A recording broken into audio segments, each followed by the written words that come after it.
ஆண்டவரால் ஆசீர்வைக்கப்பட்ட அருமையான தேவ ஜனங்களே, இன்று நாம் வாசிக்கக்கூடிய தலைப்பு என்னவென்றால் இசைக்கருவிகள். கர்த்தர் என் பலனும் என் கீதமுமானவர், அவர் எனக்கு இரட்சிப்புமானவர், அவரே என் தேவன், அவரே என் தகப்பனுடைய தேவன், அவரை உயர்த்துவேன். யாத்திராகமம் 15வது அதிகாரம் 2வது வசனம்.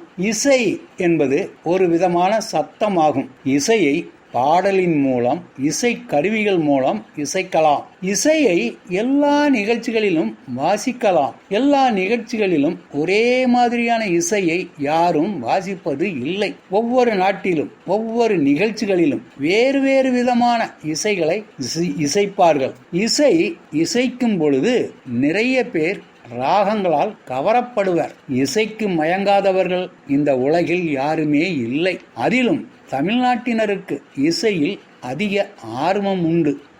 இசைப்பவர் அநேகர் இருக்கின்றனர். வேதத்தில் நாம் எங்கெல்லாம் எப்படிப்பட்ட இசைக்கருவிகளை பயன்படுத்தினர் என பார்க்கலாமா?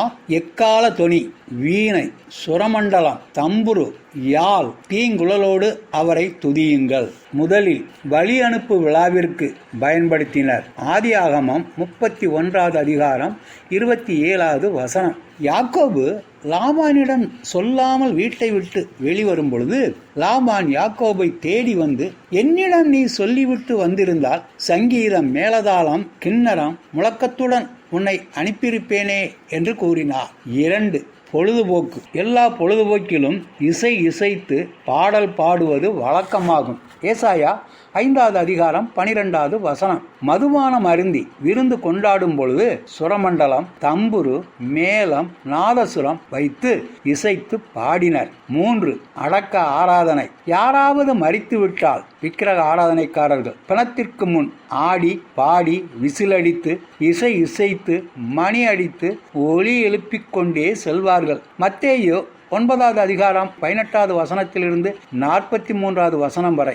எவீரு மகள் இறந்தபோது இயேசு அந்த வீட்டிற்கு வரும்பொழுது தாரை ஊதுகிறவர்களையும் அழுகிறவர்களையும் பார்த்து, பெண் மரிக்கவில்லை, நித்திரையாய் இருக்கிறாள் என்று கூறினார். 4. வெற்றி கொண்டாட்டம். யாத்திராகமம் 15வது அதிகாரம் 20வது வசனமும் 21வது வசனமும். இஸ்ரவேல் மக்கள் செங்கடலை கடந்த பிறகு வெற்றியை கொண்டாட ஸ்திரீகள் தம்புரு நடனத்தோடு தேவனை துதித்து பாடினார்கள். 5. வேதனையில் இருக்கும்போது. சங்கீதம் 137 பாபிலோனியர் 70 வருடமாக இஸ்ரவேல் மக்களை அடிமையில் வைத்திருக்கும் பொழுது பாட்டு பாட சொன்னார்கள். அவர்கள் பாடாமல் இசைக்கருவிகளை தூக்கி எறிந்து விட்டார்கள். 6.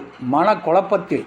சவுல் பிசாசு பிடியில் சிக்கி இருக்கும் பொழுது தாவீதை பாட்டு பாட சொன்னார். தாவீது இசைத்து பாடல் பாடும்போது பிசாசு அவரை விட்டு சென்றது. நம் வாழ்க்கை எரிகோ மதில் போல பிரச்சனைகள், குறைகள், வியாதிகள் வந்தாலும் தேவனை துதித்து இசைத்து பாடும்போது தேவன் நம் கவலைகளை நீக்கி விடுதலை தருவார்.